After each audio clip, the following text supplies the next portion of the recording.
The pain I'm about to put myself through is really incredible. I really love that about myself. Part 1, Heath and Michelle. What the fuck am I doing? Oh my God. Let me say this. I know Michelle. I do not know Michelle. The first time I saw Michelle was Dawson's Creek. Amazing actress. Like, everything she's done, she's incredible. Mr. Heath, one fateful evening. A lot of families have like game nights. My family, we were movie people. So one night my mom's like, oh, I went to Blockbuster. Remember her? She was good to us. I went to Blockbuster and I picked up this movie, A Knight's Tale.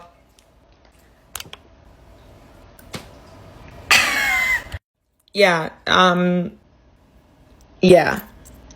Love, never knew what I was missing. Okay, really quickly, the Knight's Tale fans in the comment section, do you remember when they did like the rock and roll dance? Well, the director was like that classical music was their version of rock and roll. What a good movie. I love that movie. I love Heath. I love Michelle. I love him. So they met on the set of Brokeback Mountain, which I have a lot of opinions on. It's beautiful. Open mouth wept. How dare they make a movie that beautiful? Anyway, everyone on set with them would be like, they were little kids in love. Like, giddy. That's the freaking dream, dude. Like, you know Katy Perry's Teenage Dream? To have that like high school girl crush on your actual partner that you get to see their pee-pee. Like, Jake Gyllenhaal said in rehearsal that they were just like googly-eyed for each other. Googly-eyed. I love a good googly eye. In 2012, Michelle Williams made a comment to GQ magazine saying when she met him, she was like instantly drawn to him, which like whenever somebody says that to me, I'm like, okay, girl, just say what you want to say. Your vagina winked at him. Girl, I get it. I get it. I think everybody that ever met Heath was instantly drawn to him.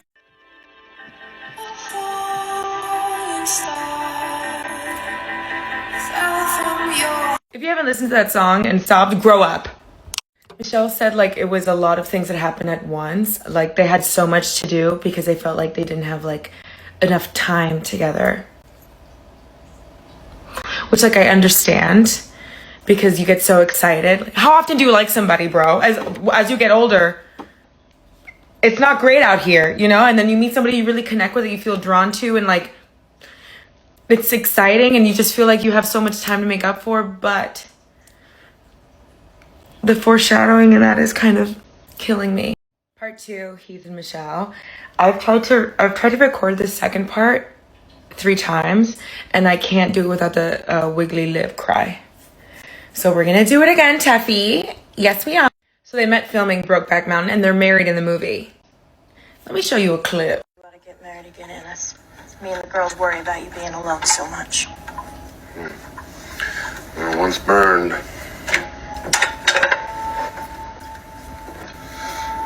You still go fishing with Jack Twist? Not often. I used to wonder how come you never brought any trouts home. Oh, I just remembered how stressful this movie is. So there's a sledding scene in the movie where they're sledding down the hill, because that's what sledding is. And she tore a ligament in her knee, and apparently they bonded during that time when she wasn't filming. Spent a lot of time together. A damsel in distress moment for a night. A Knight's Tale. This is going to kill me. So they start dating, and Michelle said that she always called him husband because boyfriend wasn't enough and the word partner was too stale. A year after filming Wrapped, Michelle Williams announced that she was pregnant with a little girl. That little girl is Matilda Rose. Heath has said that watching Brokeback Mountain for him is so weird for him because it meant so much more. That's like the seed of like his family. That's where the seed of his family started, with Michelle. They also would tell people that they were so destined to be together that even if they didn't meet on Brokeback Mountain, that they would have found each other some way, somehow. There is no way that they were both put on this earth and are not going to meet each other. Michelle has said many, many times that he was an incredibly protective man over her. And even though she had always dreamed about having a wedding as a little girl, that she was perfectly happy being engaged to him forever. So Matilda was born 2005, October. I am proud that I know Matilda's birthday. Where did I store that? Anyway, Matilda's godparents are Jake Gyllenhaal and Michelle's best friend, Busy Phillips. I'm gonna say this. If you have seen the interviews where Busy talks about Michelle and vice versa, or the interviews where they're together, Busy Phillips is a dream best friend. That she rides for Michelle hard. Part 3, Heath and Michelle. I'm just stressed. Okay, so they have a bebe. Okay, Matilda Rose. What a beautiful name. If I have to know this pig is out there, so do you. This picture annihilates me. This picture kills me because there is no interview where Heath Ledger does not talk about how much he loves his little girl. And there are people that have children, and then there are fathers. And I truly, truly believe I'm gonna lose it. Do you know that in his spare time, when he wasn't working or taking care of Matilda, he proudly called himself a manny? When he wasn't doing raising his child or working, he was setting up fundraisers for an anti-development group in his community. The work that he did for AIDS, the work that he did for children with HIV. When he died, he was 4 months shy of going on a trip to Africa to support anti-poaching efforts. He was just an angel. I don't want to say angel because I don't want to make somebody out to be perfect. I understand that we're all human, but he just seemed like a good dude. You know what I mean? So when Matilda was born, he did an interview where he said that he could not believe how useless he felt during the birth of his daughter. I'm going to read you the direct quote because I didn't want to mess it up, because witnessing this innate primal strength and determination that's injected into women when they have to push out a baby is just the most spectacular thing. When my dad saw my mom push me out after 10 hours, he said that that from then on he lowered his voice when he talked to her. He was like, "You don't even know." My mom pushed 3 of us out, no epidural. We'll get into that another time. I don't think we'll ever get into that. I don't know how I would make a video about that, so just put that in your pocket. But enough about my birth story. Let's get back to Heath Ledger and Matilda and, Michelle. Okay, something else that I love that Michelle and Heath said was that they love... I love that song. That they love the name Matilda because it felt like it had weight and it felt like ancient. You know what I mean? Like when you pick like a Matilda Rose. I love it. Apparently Michelle and Heath did an interview and they asked him what he loved most about being a dad. And he said that he loved everything. He said he loved preparing breakfast, lunch, and dinner, and he loved doing the dishes, and he loved taking care of her. He said he felt so alive doing it that he didn't even need sleep. Oh. So Michelle and Heath never got married. Heath did an interview, I think on Late Night, where he said he did not need a piece of paper to tell the world that Michelle Williams was his soulmate. Fuck! I'm unwell. Okay. I'm unwell. So it was like this is part 4. This is like a whirlwind. Is that a word? Your tongue doesn't even touch the roof of your mouth. It was a whirlwind moment. It was a whirlwind moment, right? So what do our moms say about, these romances that happen so fast? Fast burn, right? So it's actually said that during the campaign, like the promo tour for Brokeback Mountain, that their relationship really started to crumble. And a lot of the opinions are split. And I'm going to tell you both, okay? 1, during this promo tour, they realize that they see the world differently. I have to look up their astrology. I'm sorry. If you don't like astrology, then learn to like it. Give me a sec. Okay, Michelle Williams. She is a Virgo sun, a Virgo moon, and Aquarius rising. And Heath is an Aries sun, a Cancer moon, and an Aries rising. So we can see where that flame is coming. Okay, whatever. Let me move on. We can see where that flame is coming, but we also see where Heath probably really wanted to feel like grounded and rooted and always felt like always pushed forward, but wanted to, and she seems very detached. But even though she did an interview, I'll show you, my apartment's a fucking mess, but whatever. So people are saying like, oh, they saw the world differently because they were like, uh-oh, Heath doesn't give a shit about these awards and this lifestyle. He's more like about family. And I guess also as an actor, I can tell how he was more about the craft than some people just want to be fucking famous. You know what I mean? But Michelle has said in interviews, I remember one specifically, I'm YouTubing it.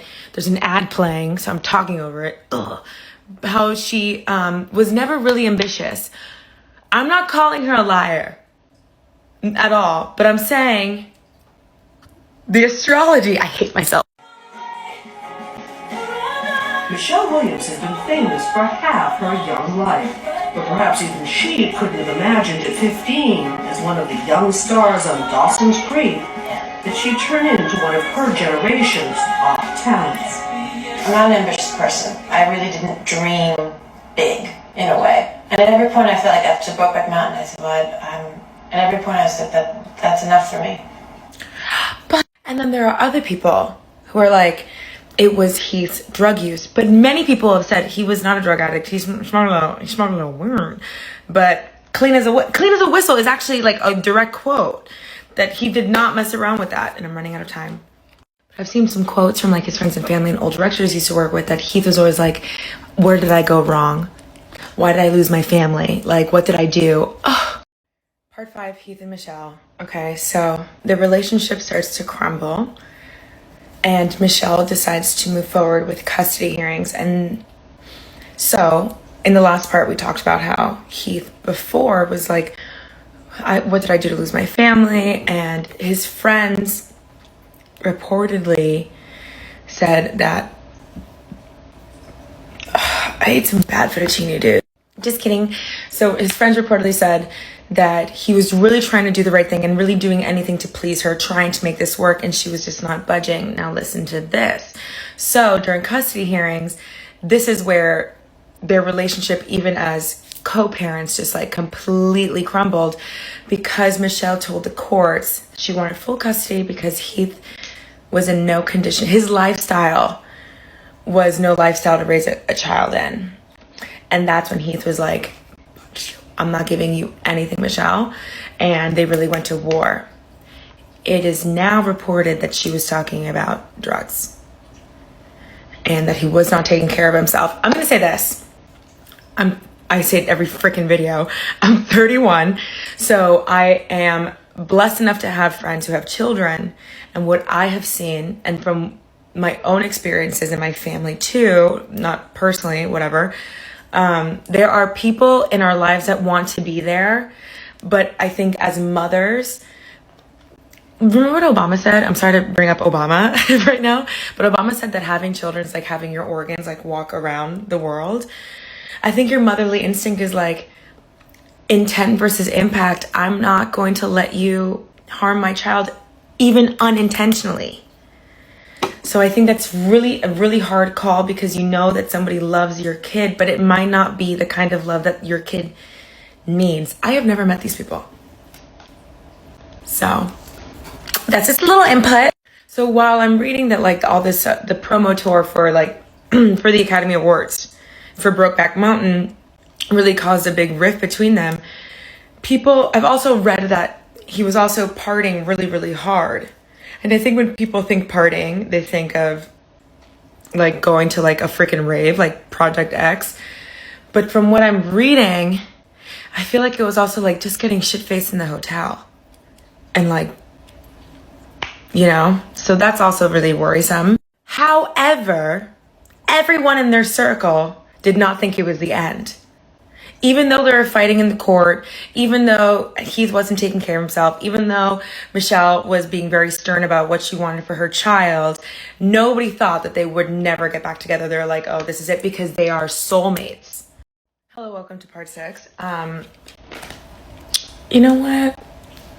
I'm gonna have a glass of wine because Anyway, girl, so I was talking about Miss Busy Phillips, right? How she's like a dream friend. That woman loves Michelle. Michelle loves her, and I love that friendship. But anyway, in her book, Busy Phillips's recent book, she said that between Heath and Michelle, I almost called them Health, that the baby was like the light of their lives and with working complicated things, but that is not. And she also said it wasn't the end of the story for them, definitely. But this is what I will say. I think that when you have a kid, you have to choose between the person that makes you feel best and good and what's best and good for your baby. Because hello, what's like your number one goal when you're raising a child? Like, you don't want to raise a sociopathic psychopath.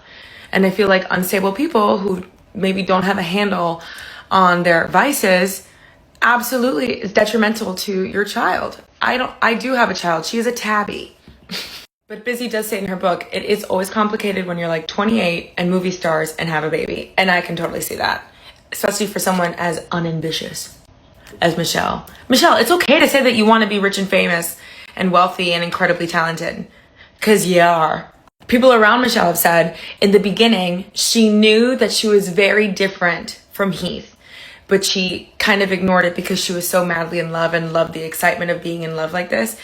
But the baby made her acknowledge these things, and they didn't break up because they were out of love. It was tough love, which happens. But then something awful happens. Instead of taking this as tough love, apparently, due to the stress of maybe losing his daughter, it got even worse. The vices spiraled out of control, and then he started doing Batman, which I'm sure had a lot to do with it. I mean, everybody that has a radio knows that during filming Batman, when he was doing the Joker, that he kind of absorbed that character. And it's not crazy to think that to get into that place, maybe he had to do some dark things, and he was alone.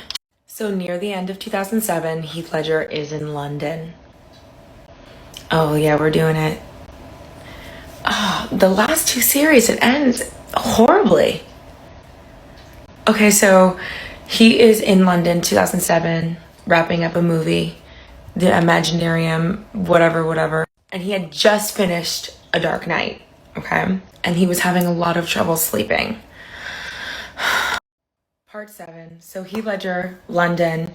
He's not sleeping well, just wrapped up Dark Knight, and he's filming this new movie, right? In numerous interviews before this point, he said that doing the role of the Joker took a huge toll on his death. So now that we know more about his personal life and seeing that freaking movie, oh my God. Apparently he had terrible bouts of stress and terrible insomnia. So he's supposed to get a massage in the morning, and the masseuse and the housekeeper discover Heath. What is weird here is that instead of calling the police, they call Mary-Kate Olsen. Apparently, Heath Ledger had Mary-Kate Olsen on speed dial. Who uses speed dial anymore? She called Mary-Kate Olsen 3 times in 9 minutes. The 4th call was then to the paramedics. I kind of understand this in a weird way where like this is a public person, and if you're wrong and he is using drugs, it could be detrimental to this person's career. And I can't even tell you what I imagine celebrity housekeepers to know. The stories. So the Olsens have come out and been like, we were not dating, we were just besties. But many other people are like, they were dating for 3 months and were just partying nonstop together. It was their partying. And neither of them wanted a relationship. They were just hooking up. But they were just all night, all the time, going out, getting shit-faced. So we don't know where he got those pills. Let me read you what he was on. Hold on, let me give it a little scroll. Oxycodone, hydrocodone, diazepam, and doxylamine. Jeez. It sounds bad, okay? But this is what gets me. she's like, her lawyer's like, she's completely innocent from any involvement and she has no idea about those drugs, but she would not speak to the DEA without guaranteed immunity. But this is the part of the story that I think about all the time. Many people have come out and said that they were dating Heath. So we have Mary-Kate Olsen, Dina Lohan, comes out and says Lindsay was dating Heath Ledger. But then that model, Gemma, do you remember this model? What's her name? Gemma Ward. She was in Pirates of the Caribbean. She stopped modeling completely for years. And then later when she came back, she said it's because I was with Heath and we were madly in love. Well, Heath's a single guy. You know, I get it. He's hurt. Wasn't doing okay. Single guys date. Okay, part 8. So, Dina Lohan. Dina Lohan was talking to her ex-husband, Michael, and he recorded it. And he said, oh my God, I have to go to sleep. She said to Michael, Lindsay was dating Heath when he died. I don't know if you know that, but I know because I would drop her off and they were friends. Very, very, very close, okay? Dina attributes many to Lindsay's personal problems to Heath's passing. She also feared her daughter may end up going the same way due to drink and prescription drug addictions. When she's drunk or takes an Adderall with it, she'll do something like Heath Ledger did in a second without thinking. His death fucked her up. Oh, so Dina thinks that he actually did it on purpose. Because everybody says it's accidental. He was just trying to sleep. He was so tortured. That he was so stressed that he knew that the Dark Knight was going to be huge. And he was working on this movie now. And he's away from Matilda. And then, listen to this model. I'm not even going to pause it. We're just going to do this in one take. Gemma Ward has been noticeably absent from the editorial. Do you know who she is? Do you want me to put a picture? Okay, fine, we'll pause. So I remember this because she was everywhere. I think she was like the face of Prada, okay? But at the same time, during this time in fashion, everybody kind of looked at her, like Sasha was one of her twins, whatever. Anyway, I remember that the tabloid started posting paparazzi pics of her and she had gained weight. And they were like, oh, she's fallen off the wagon, which I won't even show you guys because she looks absolutely fine. She looks fine. She just wasn't a waif, una freaking fibra, whatever. So apparently she had gone through a huge emotional breakdown because, according to the Fashion Spot, something was in my teeth. According to the Fashion Spot, Ward's relationship with the actor was more than just a rumor. I have taken a break from the media spotlight for the past few years, and it was something spurred by Heath's death. She said, Heath and I first met in New York. We were both struggling with things that I won't get into. He was surrounding himself with people that were into the same things. And getting fucked up. I'm struggling with these things that I won't get into, and we bonded over that. Back in 2007, when Ward was only 20, the pair's only 20. She's a baby. 20? You still have the umbilical cord attached to you. The pair spent Christmas together in Perth. They spent Christmas together? Australia with their families, and less than a month later, Ledger passed away. And she's grateful for the time that she was able to spend with the actor. I admire the model for keeping the details of the relationship private, yada, yada, yada. But if I recall, other people were like, yeah, I was with Heath. He was spreading himself very, very thin. So not only are you in love with him, but then you hear about how he's like dating an Olsen and a Lohan. I can't even imagine. Poor baby. So I'm going to make this the last part, okay? Part 9. There will never be another talent. There are so many people, so many public people that have passed. And as soon as you hear the news, you know we're never going to get another one. You know it. I talk about Robin Williams a lot in past series. That's definitely one. But River Phoenix comes to mind too. There are certain talents, and I don't know how. I know that they're actors, and I know that we don't know these people, but I think as human beings, you can look at somebody and you can know that they really walk around with their heart first. And I feel that way about Heath Ledger, very much so. What I also want to say is the way that we learn to cope can be detrimental to us and the people that love us. Everybody has a sad story. Sometimes I read my comments And I'm like, oh my God, my heart goes out to them. But the people that I bleed the most for, that I think about the most, are the people who comment that they lost someone too soon. So the way that we learn how to handle ourselves, if we do not give ourselves the tools, nobody can do it for us. People can show us. My family gave me so many opportunities, on how to learn how to cope. But it really came down to me choosing to lean into the hurt and choosing to talk about it and choosing to feel good versus just like feeling good for the moment, if that makes sense. It took feeling really shitty for me to say, fuck, I don't think this is working. I'm not feeling any better. But I can understand how many people struggle with things that I'll never know about. And my heart goes out to you. But what I'm trying to say is to not cope, to not learn how to deal with the really hard things in life. And I've never been, a movie star going through divorce, losing their daughter and juggling work. I've never been that. But I will say that my heart dies when I think about Matilda. If he had just gotten help, if he had just surrounded himself with people that weren't so willing to get fucked up with him. And I'm not blaming anybody. It's no one's fault. It's no one's fault at all. If he wasn't sleeping, it could have been due to like the partying. Maybe he just wasn't sleeping and he couldn't get a handle on work, or the insomnia got out of hand. But if he had just slowed down, I'm not saying that because I want to see his movies. I just think about Matilda. And I hope it doesn't come off as like preachy. This is just like an opinion of a person. Of a TikToker. Have a wonderful evening. I feel delusional. Goodbye. Okay.